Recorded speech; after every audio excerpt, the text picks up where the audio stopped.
మానవుని స్వస్థానము పరమాత్మయే. గుడి ఎంత పవిత్రంగా ఉంటే గుండె అంత నిర్మలంగా ఉంటుంది. ప్రాచీనులు దేవమందిరములను విజ్ఞాన మందిరములని భావించేవారు. అర్ధయుక్త సేవ చేత పరమార్థమునే పొందుతామని ప్రాచీనుల తలంపు. మానవుని పరమ సంస్కృతికి దీనిని ఒక పాఠశాలగా భావించేవారు. గుడి ఎంత పవిత్రంగా ఉంటే గుండె అంత నిర్మలంగా ఉంటుందని తలంచేవారు. ఒక్కొక్క ఊరియందు ఆ గ్రామ ప్రజలెటువంటి వారని ఆ ఊరియందున్న గుడి గోపురాలను పట్టే ఊహించేవారు. గుడిని పవిత్రముగా వినియోగించుకొనుచుండిన ఆ పురప్రజలు పాపభీతి కలిగి సద్వర్తన కలిగియున్నారని ప్రాచీనులు తలంచెడివారు. అట్టి దివ్య జ్ఞాన మందిరములను, ఆత్మోపదేశ ఆలయములను నేడు కేవలము దర్శనీయములుగా కూడా పాటించక ఆ ఏకాంత మందిరములను అవివేక విహార మందిరముల వలె తయారు చేయటము, చీట్ల పేకలు నిర్విఘ్నముగా ఆడుకోవటము, బొగ్గు గీతలతో, చదరంగపు ఆటలతో కలిపురుషుని విహార స్థలములుగా చేయుచున్నారు. ఇదే ధర్మ విరుద్ధము.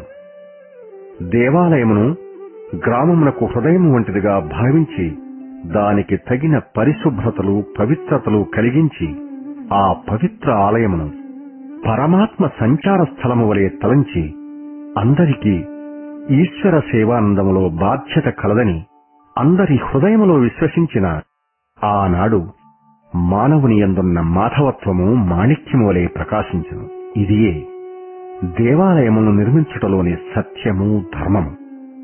దేవాలయ మందిరాలలో మానవుల సత్య ధర్మముల వికాసములకు కావలసిన ఏర్పాట్లు గ్రామాధికారులు కాని, భక్త శ్రేష్ఠులు కాని చేయవలెను.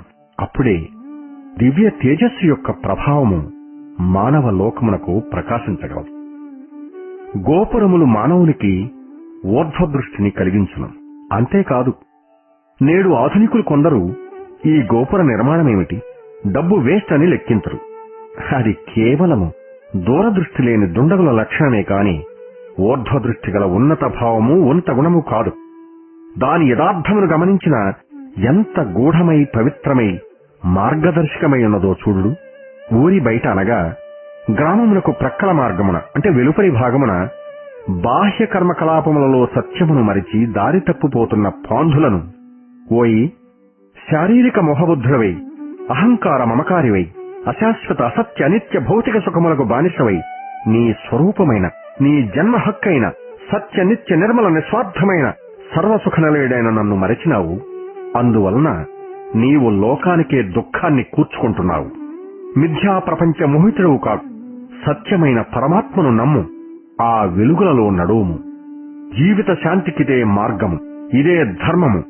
రా రా రా రా అని పిలుచున్న గోపాలదేవుడెత్తిన హస్తము వలె ఊరి యందున్న భవనములన్నింటికంటే ఎత్తైనదిగా నుండి గోపురము కనిపించును. ఈ ఉన్నత భావముతో కట్టిన గోపురములు మానవుని అధోదృష్టిని తొలగించి ఊర్ధ్వదృష్టిని కలిగించును. ఇదే గోపురము నిర్మించుటలోనున్న పరమార్థము. ఇట్టి పరమాశయములతో గోపురములుండును. ఇది సత్యమైన అనుభవ ధర్మము. అందులోనున్న అఖండ జ్యోతియే జీవకోటికి శరణ్యము.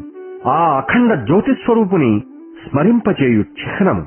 ఇది నిత్య శాంతిని చేకూర్చే మహాదీపము. అదే అంతర్ముఖత్వము, అదే బ్రహ్మనిష్ట, అదే హరిమయత. అట్టి దేవమందిరములు ఎడారంలో చలివేంద్రముల వలె అశాంతి దుఃఖబాధలతో దారి తెన్ను తెలియని వారికి ప్రశాంతి మందిరములై సంతోష సదములై నిలిచినవి. కలిని ఎదుర్కొన్న నిలిచిన నామపతకం వలెనున్న ఈ మందిరముల గోపురములకు అందరూ వందనములు చేయవలను. అసలు ఇన్ని ఏర్పాట్లు ఎందుకనియు, ఇన్ని నిర్మాణములు నియమములు ఎందుకనియు నవీన మానవులు కొందరు మందమతులై ప్రశ్నించరు. అట్టివారికి అర్థము కానివి జవాబుగా చెప్పినను గ్రహించుకోలేరు. విషయవాసనలే ప్రధానమను విషజ్వరము దేహమందున్నవానికి ఎట్టి మధుర పదార్థము పెట్టినను చేదుగానే ఉండను. కాని పదార్థము యొక్క యథార్థపు రుచి వానికి తెలియదు. ఆ జ్వరము నివారణ అయిన తరువాతనే సత్యరుచి వానికి గోచరమగును. మానవ జీవిత గమ్యమే బ్రహ్మ సాక్షాత్కారం. అట్లే మానవ జీవితం యొక్క ఆశయమేమి, వారు పొందవలసిన స్థానమేమి? కేవలము పశుపక్షి మృగాదుల వలె తిని త్రాగి నిద్రించి భోగభాగ్యములను అనుభవించి కడకు మరణించటమేనా? కాదు కాదు. ఆ కారణమేమో తన ధర్మమేమో యోచించిన ఈ పిచ్చి ప్రశ్నలకు మచ్చలు లేకపోవును. మానవ జీవిత గమ్యమే బ్రహ్మ సాక్షాత్కారము. అట్టి పరమేశ్వరానుగ్రహశ్రీని పొందకుండా ఏ మానవుడైనను శాంతిని పొందలేడు. ప్రపంచ వస్తుజాలములో సుఖశాంతులకై ఎంత ప్రయత్నించినను కొంతవరకు సుఖమైనను లభించును గాని శాంతి మాత్రము ఆ వస్తుజాలములందుండదు. ఎందుకు అట్టి దానిని ఆశ్రయించవలని శంక కలుగవచ్చును. ఏనాటికైనా ఆశ్రయించవలసిన స్వస్థానమదే కాబట్టి అంతకంటే వేరుగతి లేదు. అందుకై దాన్ని ఆశ్రయించవలను. మనస్సు స్వస్వరూపమైన సర్వాధిష్టానమైన మూలకారణమైన సచ్చిదానంద రూపమైన పరమాత్మను చేరకుండా స్వాస్థ్యమును పొందలేదు. అన్యత్రా శాంతిని పొందలేదు.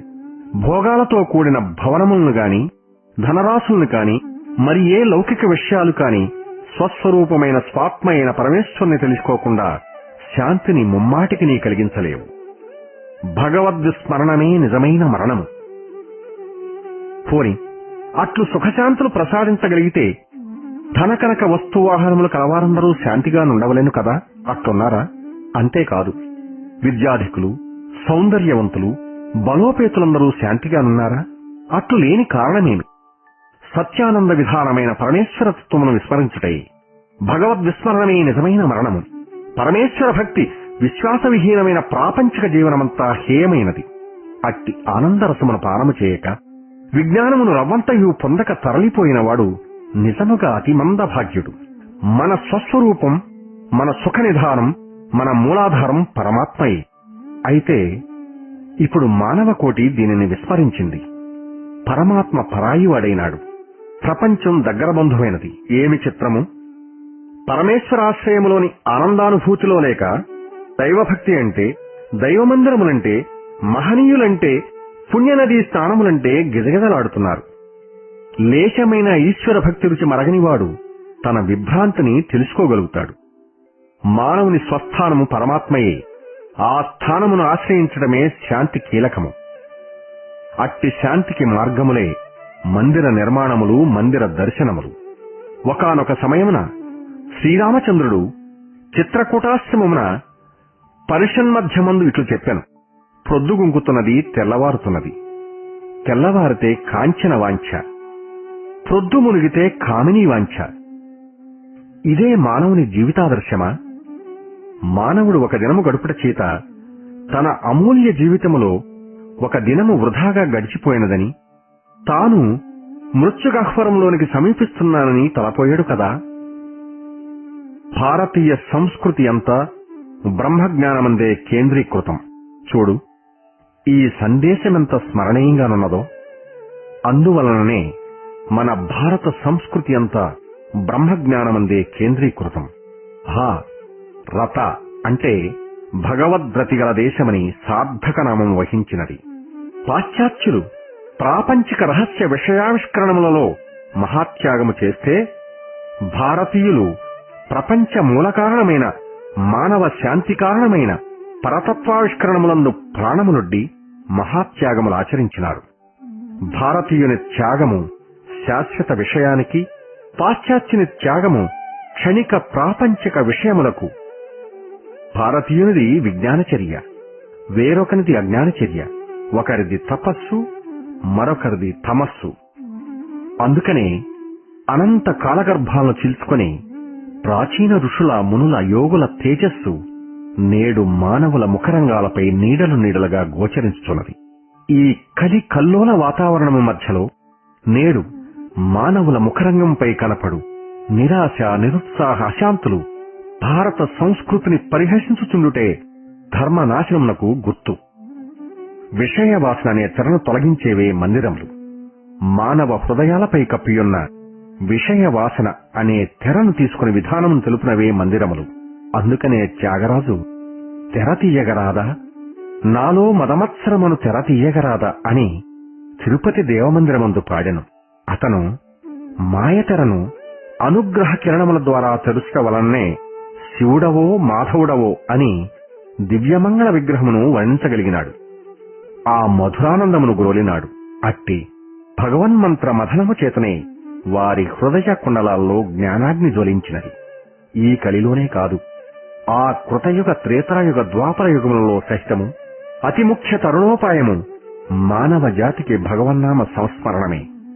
అట్టి స్మరణస్థానమైన మందిర ఆలయాల సందర్శనమే, అందులో దుర్వికార నిలయమైన కలిలో నామస్మరణము, మందిర సందర్శనము ప్రధాన సాధన.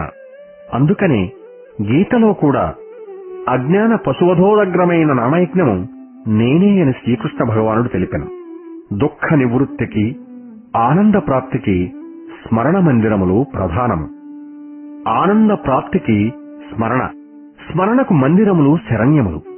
వానికంటే శ్రేష్టమైన ఆనంద మార్గములు, సుందరమైన మార్గములు, అనుభవ మార్గములు వేరు లేవు. అందుకనే వ్యాసులు పరమ సులభమైన భగవన్నామముండగా, స్మరించటానికి తమ వశమై జిహ్వయుండగా, ఎలుగెత్తి కీర్తించు దర్శించుటకు సుందర విగ్రహుడైన భగవంతుడు ప్రతిష్ఠింపబడిన మందిరములుండగా ఈ నరులు నరకములో పడుటకు కారణమేమో అని విచారపడ్డారు. అతని మాటలు స్వానుభవ సిద్ధములైనవి. తన సాధనాసారములలో సారాంశమున్నది. ఇంక తులసీదాసు నిరంతరము మందిరములలోనే నివాసము చేసి అతని అనుభవమునెంత చక్కగా బోధించనో చూడు. అయ్యో, భగవన్నామమును మరచి దైవమందిరములు వదలి అన్యమందిరముల యందు శ్రమపడటం, ముందట నుంచుకున్న పంచభక్ష్య పరమాన్నములను వదిలి మీ ఇంటిలో చేరడు పులినీళ్లున్నవా అమ్మా అని అడుక్కున్నట్టున్నది అన్నారు. చూడు, ఈ విషయమెంత అమోఘముగానున్నదో. వేద సంప్రదాయములలో సహితము భగవన్నామ ప్రాశస్త్యం శిఖరస్థానమును అలంకరింపబడి ఉన్నది. ఓమిచ్చేకాక్షరం బ్రహ్మ అన్నారు ఆర్య ఋషులు. భగవన్నామము కాకుండా కాని, భగవన్మందిరములు లేకుండా కాని ఏ పూజ్యులు తరించినారో చూడు. అసలు గౌరాంగులకు జగన్నాథ మందిరమే కదా శరణ్యం, జయదేవులకు రాధాకృష్ణ మందిరమే కదా, నందనారుకు నిదరూపం చూపినది మందిరం కాదా, వల్లభాచార్య, తుకారాం, కబీర్, నానక్, మీరా, రాధా, రామానుజ, మధ్వాచార్య, శంకరాచార్య, నామదేవ్, తులసీదాస్, త్యాగరాజు ఇత్యాది మహాపురుషులకు దివ్య దర్శన ప్రాప్తియే కాక దివ్య జ్ఞానమును ప్రసాదించినది దైవమందిరములు కాదా? వేయేల మొన్నటి వాడైన రామకృష్ణ పరమహంస రాణి రాస్మణి నిర్మించిన కాళీ మందిరమే కదా తన ఆనందం అనుభవించి నిజస్వరూపమును గుర్తించినది. నామస్మరణ చేయుటయే సాకార దర్శనం. అట్టి పవిత్ర మందిరములను, మందిర ప్రాంగణములను నేడు అపవిత్రము చేసి వాని పవిత్రతను తెలుసుకొనలేని వారై అనేక అపోహలకు, చెడు మార్గములకు దారి తీయించుచూ ఉండుట అధర్మం కాక ధర్మమెట్లగును? లోపల లేక వెలుపల లేక ప్రకాశం ఏ రీతిగా ప్రాప్తించను? బాహ్యములైన మందిరములు, మఠములు, స్మరణలు, పూజలు ఇత్యాదులు అంతఃసాధనమైన ధ్యాన తప మననాదులు లేక వారు విజ్ఞానము, తేజస్సు నేరీతిగా అనుభవించగలరు. అందుకనే ఒక సమయంలో తులసీదాస గోస్వామి వారు ఈ క్రింది రీతిగా అనిది: ఇంటి లోపల వెలుపల వెలుతురు కావాలంటే గడపపై దీపం పెట్టవలసి వచ్చును. అట్లే నీలోనూ నీ వెలుపలను శాంతి ప్రకాశము ప్రసరించవలనంటే, నీ అంతర్బాహ్య రంగాల్లో శాంతి తేజము కావాలంటే నీ జిహ్వాగ్రమనే గడపయందు నామమును దీపమును నిలుపుకో. అయితే ఈ దీపము ఏ గాలికి వానకు ఆరునది కాదు. అంతేగాక ఆ నామదీపము తనకేగాక ప్రపంచమునకు శాంతి తేజమును ప్రసాదించును. ఆత్మ కళ్యాణమునకు, అఖిల ప్రపంచ కళ్యాణమునకు హరిమందిరము, హరినామములు పరమోపాయము. నామస్మరణ చేయుటయే ఒక స్వరూప దర్శనము, అనగా సాకార రూపము అవసరం. అట్టి రూపము కంటికి నిండుగా కనిపించును. ఆనందముతో మైమర్పించు స్థానములు మందిరములు. కాన మందిర ఆలయాలలో సామాన్య దృష్టిలో అంత ఘనత లేకపోయినను ఆత్మార్థ ధర్మమున అమోఘ సారము కలదు.